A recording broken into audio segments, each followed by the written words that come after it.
ನಮಸ್ಕಾರ ಅಶ್ವವೇಗ ಮಾರ್ನಿಂಗ್ ಸಮಾಚಾರಕ್ಕೆ ಸ್ವಾಗತ. ನಾನು ಸುರಭಿ. ಹಾಸನದಲ್ಲಿ ಕಾಂಗ್ರೆಸ್ ಬೃಹತ್ ಸಮಾವೇಶಕ್ಕೆ ಕೌಂಟ್ ಡೌನ್ ಶುರುವಾಗಿದೆ. ಇಂದು ಬೆಳಗ್ಗೆ 11 ಗಂಟೆಗೆ ಆರಂಭವಾಗಲಿರೋ ಸಮಾವೇಶ ಹಾಸನದ ಎಸ್ಎಂ ಕೃಷ್ಣ ಬಡಾವಣೆಯಲ್ಲಿ ಜನಕಲ್ಯಾಣ ಸಮಾವೇಶವನ್ನ ಹಮ್ಮಿಕೊಳ್ಳಲಾಗಿದೆ. ಕೆಪಿಸಿಸಿ ಸ್ವಾಭಿಮಾನಿ ಒಕ್ಕೂಟಗಳ ಆಶ್ರಯದಲ್ಲಿ ಸಮಾವೇಶವನ್ನ ನಡೆಸಲು ಸಕಲ ತಯಾರಿಯನ್ನ ನಡೆಸಿಕೊಳ್ಳಲಾಗ್ತಾ ಇದೆ. ಸಮಾವೇಶಕ್ಕೆ 5 ಜಿಲ್ಲೆಗಳ ಕಾರ್ಯಕರ್ತರು ಕೂಡ ಆಗಮಿಸಲಿದ್ದಾರೆ. ಸಮಾವೇಶದ ಭದ್ರತೆಗೆ 2,000 ಪೊಲೀಸ್ ಸಿಬ್ಬಂದಿಯನ್ನ ನಿಯೋಜನೆ ಮಾಡಲಾಗಿದೆ. ಇವತ್ತು ಹಾಸನದಲ್ಲಿ ಕಾಂಗ್ರೆಸ್ನವರು ಬೃಹತ್ ಸಮಾವೇಶವನ್ನ ಮಾಡಬೇಕು ಅಂತ ಹೇಳಿ ಎಲ್ಲಾ ರೀತಿಯ ತಯಾರಿಯನ್ನ ನಡೆಸಿಕೊಳ್ತಾ ಇದ್ದಾರೆ. ಯಾವಾಗ ರಾಜ್ಯದಲ್ಲಿ ಕಾಂಗ್ರೆಸ್ ಬೈ ಎಲೆಕ್ಷನ್ ನಲ್ಲಿ 3 ಕ್ಷೇತ್ರಗಳಲ್ಲೂ ಕೂಡ ಭರ್ಜರಿ ಬಹುಮತವನ್ನ ಗಳಿಸುವ ಮೂಲಕ 3 ಕ್ಷೇತ್ರಗಳಲ್ಲೂ ಕೂಡ ಗೆದ್ದು ಬೀಗಿದೆ. ಇದೀಗ 3 ಕ್ಷೇತ್ರದಲ್ಲೂ ಕೂಡ ಗೆಲುವು ಸಾಧಿಸಿರುವ ಬೆನ್ನಲ್ಲೇ ಒಂದು ಸಮಾವೇಶವನ್ನ ನಡೆಸಬೇಕು ಅಂತ ಹೇಳಿ ಕಾಂಗ್ರೆಸ್ನವರು ತಯಾರಿಯನ್ನ ನಡೆಸಿದ್ರು. ಈ ಮುಂಚೆ ಸಿಎಂ ಸಿದ್ದರಾಮಯ್ಯ ಅವರ ಹೆಸರು ಇಟ್ಕೊಂಡು ಸಮಾವೇಶವನ್ನ ಮಾಡಬೇಕು ಅಂತ ಹೇಳಲಾಗ್ತಿತ್ತು. ಯಾವಾಗ ಹೈಕಮಾಂಡ್ ನಾಯಕರು ಸಿಎಂ ಸಿದ್ದರಾಮಯ್ಯ ಅವರನ್ನ ದೆಹಲಿಗೆ ಕರೆಸಿಬಿಟ್ಟು ಅಲ್ಲಿ ಮೀಟಿಂಗ್ ಮಾಡಿದ್ರು, ಈಗ ಎಲ್ಲಾ ರೀತಿಯ ಸಮಾವೇಶವನ್ನ ಕಾರ್ಯಕರ್ತರ ಸಮ್ಮುಖದಲ್ಲಿ ನಡೆಸಬೇಕು ಅಂತ ಹೇಳಿ ತಯಾರಿಯನ್ನು ನಡೆಸಿಕೊಳ್ಳಲಾಗ್ತಾ ಇದೆ. ಕೆಪಿಸಿಸಿ ಸ್ವಾಭಿಮಾನಿ ಒಕ್ಕೂಟಗಳ ಆಶ್ರಯದಲ್ಲಿ ಈ ಸಮಾವೇಶವನ್ನ ಮಾಡಬೇಕು. ಸಮಾವೇಶಕ್ಕೆ ಬರೀ 1 ಜಿಲ್ಲೆ ಅಲ್ಲ, 5 ಜಿಲ್ಲೆಗಳ ಕಾರ್ಯಕರ್ತರಿಗೆ ಆಹ್ವಾನವನ್ನ ಕೊಡಲಾಗಿದೆ. 5 ಜಿಲ್ಲೆಗಳಿಂದ ಕಾರ್ಯಕರ್ತರು ಇವತ್ತು ಈ ಸಮಾವೇಶಕ್ಕೆ ಆಗಮಿಸುತ್ತಾರೆ. ಸಮಾವೇಶದ ಭದ್ರತೆಗೆ 2,000 ಪೊಲೀಸ್ ಸಿಬ್ಬಂದಿಯನ್ನ ನಿಯೋಜಿಸಲಾಗಿದೆ. ಯಾವುದೇ ರೀತಿಯ ಅಹಿತಕರ ಘಟನೆಗಳು ಆಗಬಾರದು ಅಂತ ಹೇಳಿ ಮುಂಜಾಗ್ರತಾ ಕ್ರಮವನ್ನ ಕೈಗೊಳ್ಳಲಾಗಿದೆ. ಹಾಸನದಲ್ಲಿ ಅದು ಕೂಡ ದಳಪತಿಗಳ ತವರೂರಲ್ಲಿ ದೊಡ್ಡ ಮಟ್ಟದಲ್ಲಿ ಸಮಾವೇಶವನ್ನ ನಡೆಸಬೇಕು ಅಂತ ಹೇಳಿ ಕಾಂಗ್ರೆಸ್ನವರು ಸಕಲ ತಯಾರಿಯನ್ನ ಮಾಡ್ಕೊಳ್ತಾ ಇದ್ದಾರೆ. ಡಿಕೆ ಶಿವಕುಮಾರ್ ಆಗಿರ್ಬೋದು ಅಥವಾ ಸಿದ್ದರಾಮಯ್ಯ ಆಗಿರ್ಬೋದು, ಎಲ್ಲರ ನೇತೃತ್ವದಲ್ಲಿ ಇವತ್ತು ಕಾರ್ಯಕರ್ತರನ್ನ ಉದ್ದೇಶಿಸಿ ಈ ಸಮಾವೇಶವನ್ನ ಹಮ್ಮಿಕೊಳ್ಳಲಾಗಿದೆ. ಸ್ವಾಭಿಮಾನಿ ಸಮಾವೇಶ ಅಂತ ಹೇಳ್ತಾರೆ. ಜನರ ಕಲ್ಯಾಣಕ್ಕಾಗಿ, ಜನರ ಪರವಾಗಿ ನಾವಿವತ್ತು ಸಮಾವೇಶವನ್ನ ಮಾಡ್ತಿರೋದು ಅಂತ ಹೇಳಿ ಕಾಂಗ್ರೆಸ್ನವರು ಈ ಹಿಂದೆಯಿಂದನೂ ಕೂಡ ಹೇಳ್ಕೊಂಡು ಬರ್ತಾ ಇದ್ದಾರೆ. ಹಾಸನದ ಎಸ್ಎಂ ಕೃಷ್ಣ ಬಡಾವಣೆಯಲ್ಲಿ ಕಲ್ಯಾಣ ಸಮಾವೇಶವನ್ನ ಇವತ್ತು ಮಾಡಲಿದ್ದಾರೆ. ಹಾಸನದಲ್ಲಿ ಕೂಡ ಇವತ್ತು ಮಾಡ್ತಾ ಇರುವಂತದ್ದು. ಎಲ್ಲೆಡೆ ರಾರಾಜಿಸುತ್ತಿರುವ ಕೈ ನಾಯಕರ ಫ್ಲೆಕ್ಸ್ ಬ್ಯಾನರ್ಗಳು. ಸಮಾವೇಶದಲ್ಲಿ 1 ರಿಂದ 2 ಲಕ್ಷ ಜನರು ಸೇರುವ ಸಾಧ್ಯತೆ ಇದೆ ಅಂತ ಹೇಳಲಾಗ್ತಾ ಇದೆ. ಕಾರ್ಯಕ್ರಮದಲ್ಲಿ ಸಿಎಂ ಸಿದ್ದರಾಮಯ್ಯ, ಡಿಸಿಎಂ ಡಿಕೆಶಿ ಹಾಗೆ ಹಾಸನದ ಜಿಲ್ಲಾ ಉಸ್ತುವಾರಿ ಸಚಿವರಾಗಿರುವಂತಹ ಕೆಎನ್ ರಾಜಣ್ಣ ಹಾಗೂ ಸಚಿವ ಸಂಪುಟದಲ್ಲಿ ಇರುವಂತಹ ಸಚಿವರು ಅಲ್ಲದೆ ಕಾಂಗ್ರೆಸ್ ಪಕ್ಷದ ಶಾಸಕರು ಕೂಡ ಈ ಸಮಾವೇಶದಲ್ಲಿ ಭಾಗಿಯಾಗಲಿದ್ದಾರೆ. ಇವತ್ತು ಬೆಳಗ್ಗೆ 10 ಗಂಟೆಗೆ ಹಾಸನಕ್ಕೆ ಸಿಎಂ ಸಿದ್ದರಾಮಯ್ಯ ಆಗಮಿಸುತ್ತಾರೆ. ಸಿಎಂ ಸಿದ್ದರಾಮಯ್ಯ ಆಗಮಿಸಿದ ನಂತರ ಡಿಸಿಎಂ ಡಿಕೆ ಶಿವಕುಮಾರ್ ಅವರು ಎಲ್ಲ ಸಚಿವರು ಶಾಸಕರು ಬಂದ ನಂತರ ಇವತ್ತು ಸಮಾವೇಶವನ್ನ ಹಮ್ಮಿಕೊಳ್ಳಲಾಗಿದೆ. ಈಗ ನಾವು ನೋಡ್ತಾ ಇದ್ರೆ ಅದು ಕೂಡ ದಳಪತಿಗಳ ಕೋಟೆ, ದಳಪತಿಗಳ ತವರೂರಲ್ಲಿ ಈ ಸಮಾವೇಶವನ್ನ ಮಾಡಿ ದಳಪತಿಗಳಿಗೆ ಒಂದು ಟಾಂಟ್ ಕೊಡಬೇಕು ಅಂತ ಹೇಳಿ ಸಕಲ ತಯಾರಿಯನ್ನ ಮಾಡಿಕೊಳ್ಳಲಾಗ್ತಾ ಇದೆ. ಹಾಗಾಗಿ ಹಾಸನದಲ್ಲಿ ಎಲ್ಲೆಡೆ ಕೈ ನಾಯಕರ ಫ್ಲೆಕ್ಸ್ಗಳು, ಬ್ಯಾನರ್ಗಳು ರಾರಾಜಿಸ್ತಾ ಇದೆ. ರಸ್ತೆಗಳಲ್ಲಿ ಎಲ್ಲಿ ನೋಡಿದ್ರು ಕೈ ನಾಯಕರ ಫ್ಲೆಕ್ಸ್ಗಳೇ ಇವತ್ತು ಕಾಣಿಸ್ತಾ ಇದೆ. ಸಮಾವೇಶದಲ್ಲಿ 1 ರಿಂದ 2 ಲಕ್ಷ ಜನ ಸೇರ್ತಾರೆ ಅಂತ ಅಂದ್ರೆ ಇದು ಚಿಕ್ಕ ಸಮಾವೇಶವಲ್ಲ, ದೊಡ್ಡ ಮಟ್ಟದಲ್ಲಿ ಈ ಸಮಾವೇಶವನ್ನ ಯಶಸ್ವಿ ಮಾಡಬೇಕು ಅಂತ ಹೇಳಿ ಕಾಂಗ್ರೆಸ್ನವರು ಇನ್ನಿಲ್ಲದ ತಯಾರಿಯನ್ನ ನಡೆಸ್ತಾ ಇದ್ದಾರೆ. ಈ ಹಿಂದೆಯಿಂದನೂ ಕೂಡ ಅವರು ಸಾಕಷ್ಟು ದೊಡ್ಡ ಮಟ್ಟದಲ್ಲಿ ಸಮಾವೇಶವನ್ನ ಮಾಡಬೇಕು ಅಂತ ತಯಾರಿಯನ್ನ ನಡೆಸಿದ್ರು. ಯಾವಾಗ ಹೈಕಮಾಂಡ್ಗೆ ಹೋದ್ರು, ಅಲ್ಲಿ ಹೈಕಮಾಂಡ್ ನಾಯಕರು ಎಐಸಿಸಿ ಅಧ್ಯಕ್ಷರಾಗಿರುವಂತಹ ಮಲ್ಲಿಕಾರ್ಜುನ ಖರ್ಗೆ ಅವರು ಸಿಎಂ ಸಿದ್ದರಾಮಯ್ಯ ಅವರಿಗೆ ಒಂದು ಸೂಚನೆಯನ್ನ ಕೊಡ್ತಾರೆ. ಎಲ್ಲ ಕಾರ್ಯಕರ್ತರನ್ನ, ಎಲ್ಲ ಸಚಿವರನ್ನ, ಎಲ್ಲ ಶಾಸಕರನ್ನ ಒಗ್ಗೂಡಿಸಿಕೊಂಡು ನೀವು ಸಮಾವೇಶವನ್ನ ಮಾಡಬೇಕು, ಯಾರನ್ನ ಕೂಡ ನೀವು ಕೈ ಬಿಡಬಾರದು ಅಂತ ಹೇಳಿ ಒಂದು ಕಿವಿ ಮಾತನ್ನ ಹೇಳಿ ಕಳಿಸ್ತಾರೆ ಮಲ್ಲಿಕಾರ್ಜುನ ಖರ್ಗೆ ಅವರು. ಯಾವಾಗ ಸಿಎಂ ಸಿದ್ದರಾಮಯ್ಯ ದೆಹಲಿಗೆ ಹೋಗಿ ಮಲ್ಲಿಕಾರ್ಜುನ ಖರ್ಗೆ ಅವರ ಮಾತನ್ನ ಕೇಳ್ಕೊಂಡು ಬರ್ತಾರೆ, ಈ ಸಮಾವೇಶದ ಸಂಪೂರ್ಣ ದಿಕ್ಕೇ ಬದಲಾಗಿ ಹೋಗುತ್ತೆ. ಈಗ ಹಾಸನದಲ್ಲಿ 1 ರಿಂದ 2 ಲಕ್ಷ ಜನರನ್ನ ಸೇರಿಸಿ ಎಲ್ಲ ಕಾರ್ಯಕರ್ತರನ್ನ ಒಗ್ಗೂಡಿಸಿ ಸಮಾವೇಶವನ್ನ ಮಾಡ್ತಾ ಇದ್ದಾರೆ. ಸಿಎಂ ಸಿದ್ದರಾಮಯ್ಯ, ಡಿಸಿಎಂ ಡಿಕೆ ಶಿವಕುಮಾರ್ ಅಲ್ಲದೆ ಈ ಕಾರ್ಯಕ್ರಮದ ಉಸ್ತುವಾರಿ ಅಲ್ಲದೆ ಹಾಸನದ ಉಸ್ತುವಾರಿ ಸಚಿವರಾಗಿರುವಂತಹ KN ರಾಜಣ್ಣ ಕೂಡ ಇನ್ನಿಲ್ಲದ ಕಸರತ್ತನ್ನು ನಡೆಸ್ತಾ ಇದ್ದಾರೆ. ಹೇಗಾದ್ರೂ ಮಾಡಿ ಈ ಕಾರ್ಯಕ್ರಮವನ್ನ ಯಶಸ್ವಿ ಮಾಡಬೇಕು ಅಂತ ಹೇಳಿ ಈಗ ನೋಡ್ತಾ ಇದ್ರೆ ಸಚಿವ ಸಂಪುಟದ ಸಚಿವರಾಗಿರ್ಬೋದು, ಕಾಂಗ್ರೆಸ್ ಪಕ್ಷದ ಶಾಸಕರಾಗಿರ್ಬೋದು, ಅಲ್ಲದೆ ಸಕಲ ತಯಾರಿಯನ್ನು ನಡೆಸ್ತಾ ಇದ್ದಾರೆ. ಕಾರ್ಯಕರ್ತರೆಲ್ಲ ಒಗ್ಗೂಡ್ಕೊಂಡು ಈ ಸಮಾವೇಶವನ್ನ ಯಶಸ್ವಿಗೊಳಿಸಬೇಕು ಅಂತ ಹೇಳಿ ತಯಾರಿಯನ್ನು ನಡೆಸ್ತಾ ಇದ್ದಾರೆ. ಇವತ್ತು ಬೆಳಗ್ಗೆ 10 ಗಂಟೆಗೆ ಸಿಎಂ ಸಿದ್ದರಾಮಯ್ಯ ಹಾಸನಕ್ಕೆ ಭೇಟಿ ಕೊಡ್ತಾರೆ.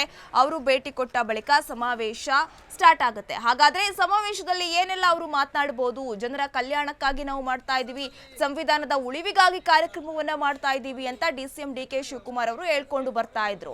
ಸಮಾವೇಶಕ್ಕೆ 5 ಜಿಲ್ಲೆಗಳ ಕಾರ್ಯಕರ್ತರು ಬರ್ತಾ ಇದ್ದಾರೆ. ಹಾಗಾಗಿ ಸಾಕಷ್ಟು ದೊಡ್ಡ ಮಟ್ಟದಲ್ಲಿ ಈ ಸಮಾವೇಶ ನಡೀತಾ ಇರೋದ್ರಿಂದ ಯಾವುದೇ ಅಹಿತಕರ ಘಟನೆಗಳು ನಡಿಬಾರದು ಅಂತ ಹೇಳಿ ಪೊಲೀಸ್ ಅನ್ನ ಕೂಡ ಅಲ್ಲಿ ನಿಯೋಜಿಸಲಾಗಿದೆ. ಇವತ್ತು ಬೆಳಗ್ಗೆ 11 ಗಂಟೆಗೆ ಸಮಾವೇಶ ಆರಂಭವಾಗುತ್ತೆ. ಒಂದ್ ಕಡೆ DK ಶಿವಕುಮಾರ್ ಅವರು ಹೇಳ್ತಾ ಇದ್ರು, ಈಗಾಗಲೇ ಜನರು ವಿರೋಧ ಪಕ್ಷಕ್ಕೆ ತಕ್ಕ ಉತ್ತರವನ್ನ ಕೊಟ್ಟಿದ್ದಾರೆ, ನಾವೇನು ಉತ್ತರ ಕೊಡೋ ಅವಶ್ಯಕತೆ ಇಲ್ಲ ಅಂತ ಹೇಳಿ DCM DK ಶಿವಕುಮಾರ್ ಅವರು ಕೂಡ ಹೇಳ್ಕೊಂಡು ಬರ್ತಾ ಇದ್ರು. ಈಗ ರಾಜ್ಯದಲ್ಲಿ ಬೈ ಎಲೆಕ್ಷನ್ ನಲ್ಲಿ 3 ಕ್ಷೇತ್ರಗಳಲ್ಲೂ ಕೂಡ ಜನ ವಿರೋಧ ಪಕ್ಷಕ್ಕೆ ಉತ್ತರವನ್ನ ಕೊಟ್ಟಿದ್ದಾರೆ. ಬರೀ ನಮ್ಮ ಮೇಲೆ ಇಲ್ಲಸಲ್ಲದ ಆರೋಪಗಳನ್ನ ಮಾಡ್ತಾ ಇದ್ರು, ಆದ್ರೆ ಜನರೇ ಇದಕ್ಕೆಲ್ಲ ಉತ್ತರ ಕೊಟ್ಟಿದ್ದಾರೆ ಅಂತ ಹೇಳ್ಕೊಂಡು ಬರ್ತಾ ಇದ್ರು. ಈಗ ಜನರನ್ನ ಉದ್ದೇಶಿಸಿ, ಕಾರ್ಯಕರ್ತರನ್ನ ಉದ್ದೇಶಿಸಿ ಮುಂದಿನ ದಿನಗಳಲ್ಲಿ ಇನ್ನೂ ಕೂಡ ಸರ್ಕಾರವನ್ನ ಗಟ್ಟಿ ಮಾಡೋದು ಹೇಗೆ ಎನ್ನುವ ವಿಚಾರಗಳನ್ನ ಇವತ್ತು ಚರ್ಚೆ ನಡೆಸಲಿದ್ದಾರೆ.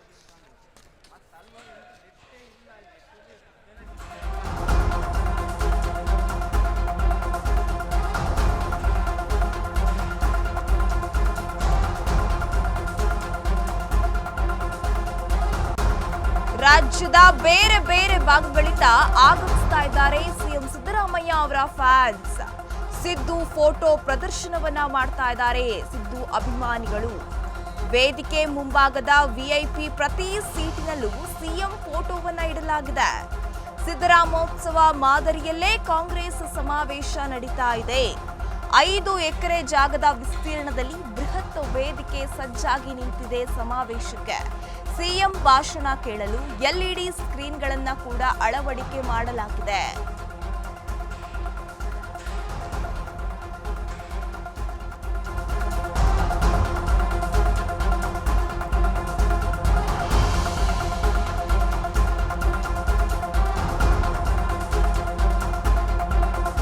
ರಾಜ್ಯದ ಬೇರೆ ಬೇರೆ ಭಾಗಗಳಿಂದ ಸಿಎಂ ಸಿದ್ದರಾಮಯ್ಯ ಅವರ ಫ್ಯಾನ್ಸ್ ಆಗಮಿಸ್ತಾ ಇದ್ದಾರೆ. ನಾವು ಸಿದ್ದರಾಮಯ್ಯ ಅವರನ್ನ ನೋಡಬೇಕು ಅಂತ.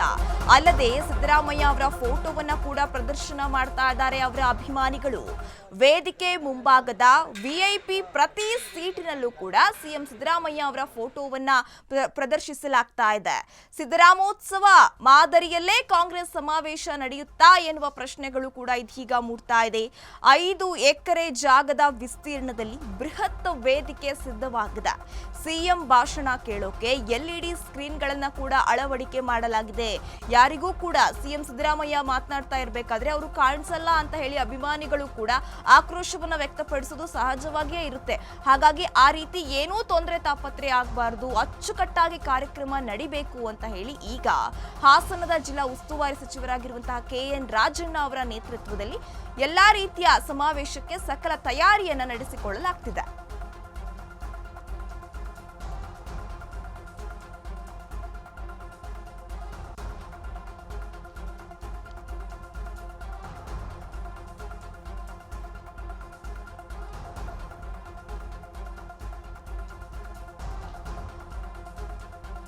ಹಾಸನದಲ್ಲಿ ಕಾಂಗ್ರೆಸ್ ಬೃಹತ್ ಸಮಾವೇಶಕ್ಕೆ ಕೌಂಟ್ ಡೌನ್ ಶುರುವಾಗಿದೆ.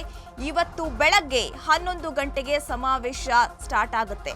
ಹಾಸನದ SM ಕೃಷ್ಣ ಬಡಾವಣೆಯಲ್ಲಿ ಜನ ಕಲ್ಯಾಣ ಸಮಾವೇಶವನ್ನ ನಡೆಸಬೇಕು ಅಂತ ಹೇಳಿ ಇದೀಗ KPCC ಸ್ವಾಭಿಮಾನಿ ಒಕ್ಕೂಟಗಳ ಆಶ್ರಯದಲ್ಲಿ ಸಮಾವೇಶಕ್ಕೆ ಸಕಲ ತಯಾರಿಯನ್ನ ಮಾಡಿಕೊಳ್ಳಲಾಗ್ತಾ ಇದೆ. 5 ಜಿಲ್ಲೆಗಳಿಂದ ಕಾರ್ಯಕರ್ತರು ಕೂಡ ಆಗಮಿಸ್ತಾ ಇದ್ದಾರೆ. ಅಲ್ಲದೆ ಸಮಾವೇಶದ ಭದ್ರತೆಗಾಗಿ 2000 ಪೊಲೀಸ್ ಸಿಬ್ಬಂದಿಯನ್ನ ಕೂಡ ನಿಯೋಜನೆ ಮಾಡಲಾಗಿದೆ. ಈಗ ನೋಡ್ತಾ ಇದ್ರೆ ಹಾಸನದಲ್ಲಿ ಎಲ್ಲಿ ನೋಡಿದ್ರು ರಾರಾಜಿಸ್ತಾ ಇದೆ ಕೈ ನಾಯಕರ ಫ್ಲೆಕ್ಸ್ಗಳು, ಬ್ಯಾನರ್ಗಳು. ಸಮಾವೇಶದಲ್ಲಿ ಏನಿಲ್ಲ ಅಂದ್ರೂ ಹೆಚ್ಚು ಕಡಿಮೆ 1 ರಿಂದ 2 ಲಕ್ಷ ಜನರು ಸೇರುವ ಸಾಧ್ಯತೆ ಇದೆ. ಕಾರ್ಯಕ್ರಮದಲ್ಲಿ ಸಿಎಂ ಸಿದ್ದರಾಮಯ್ಯ ಸಿದ್ದರಾಮಯ್ಯ, ಡಿಸಿಎಂ ಡಿಕೆ ಶಿವಕುಮಾರ್, ಹಾಸನದ ಜಿಲ್ಲಾ ಉಸ್ತುವಾರಿ ಸಚಿವ ಕೆಎನ್ ರಾಜಣ್ಣ ಹಾಗೂ ಎಲ್ಲ ಸಚಿವ ಸಂಪುಟದ ಸಚಿವರು, ಕಾಂಗ್ರೆಸ್ ಪಕ್ಷದ ಶಾಸಕರು ಭಾಗಿಯಾಗುವ ನಿರೀಕ್ಷೆ ಇದೆ. ಇವತ್ತು ಬೆಳಗ್ಗೆ 10ಕ್ಕೆ ಹಾಸನಕ್ಕೆ ಭೇಟಿ ಕೊಡ್ತಾರೆ ಸಿಎಂ ಸಿದ್ದರಾಮಯ್ಯ. ಅಲ್ಲದೆ ರಾಜ್ಯದ ಬೇರೆ ಬೇರೆ ಭಾಗಗಳಿಂದ ಸಿಎಂ ಸಿದ್ದರಾಮಯ್ಯ ಅವರ ಫ್ಯಾನ್ಸ್ ಬರ್ತಾ ಇದ್ದಾರೆ. ಎಲ್ಲಿ ನೋಡಿದ್ರು ಸಿಎಂ ಸಿದ್ದರಾಮಯ್ಯ ಅವರ ಫೋಟೋವನ್ನ ಇಟ್ಕೊಂಡು ಇದೀಗ ಅವರು ಪ್ರದರ್ಶನವನ್ನ ಮಾಡ್ತಾ ಇದ್ದಾರೆ. ಸಿದ್ದರಾಮೋತ್ಸವ ಮಾದರಿಯಲ್ಲೇ ಈ ಕಾಂಗ್ರೆಸ್ ಸಮಾವೇಶ ನಡೆಸಬೇಕು ಅಂತ ಹೇಳಿ ಎಲ್ಲಾ ರೀತಿಯ ಪ್ಲಾನ್ ಅನ್ನ ಮಾಡಿಕೊಳ್ಳಲಾಗ್ತಾ ಇದೆ. 5 ಎಕರೆ ಜಾಗದ ವಿಸ್ತೀರ್ಣದಲ್ಲಿ ಬೃಹತ್ ವೇದಿಕೆ ಕೂಡ ನಿರ್ಮಾಣವಾಗಿದೆ. ಸಿಎಂ ಭಾಷಣ ಕೇಳೋಕೆ LED ಸ್ಕ್ರೀನ್ಗಳನ್ನ ಕೂಡ ಅಳವಡಿಕೆ ಮಾಡಲಾಗಿದೆ. ದಳಪತಿಗಳಿಗೆ ಒಂದು ತಕ್ಕ ಮಟ್ಟದ ಟಾಂಟ್ ಕೊಡಬೇಕು ಅಂತ ಹೇಳಿ ಇದೀಗ ಕಾಂಗ್ರೆಸ್ನವರು ಸಕಲ ತಯಾರಿಯನ್ನ ನಡೆಸಿಕೊಂಡಿದ್ದಾರೆ. 11 ಗಂಟೆಗೆ ಈ ಸಮಾವೇಶ ಆರಂಭವಾಗುತ್ತೆ.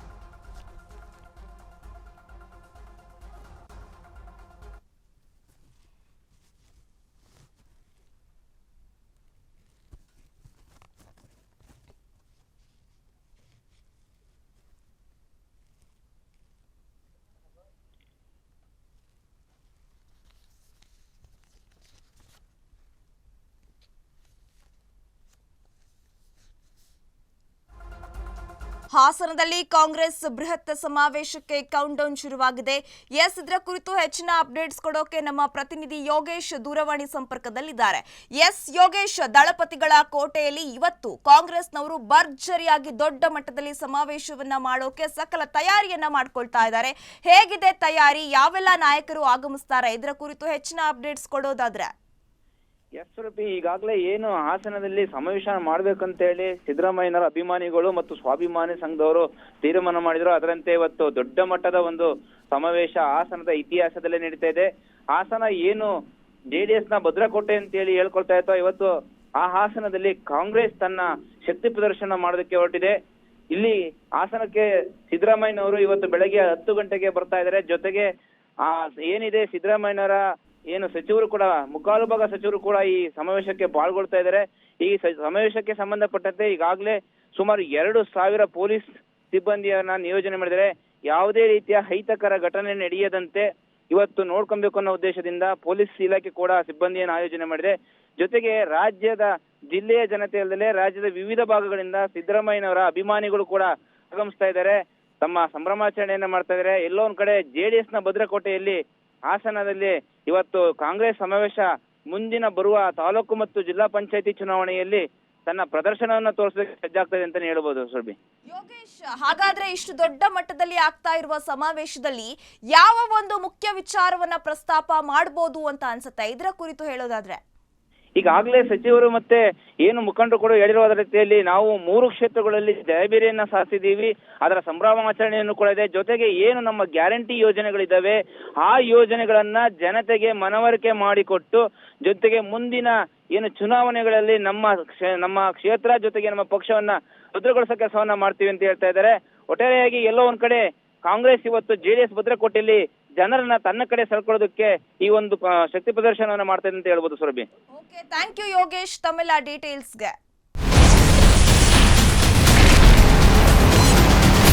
Ashwavega English news coming soon. Your channel, your voice, your trust.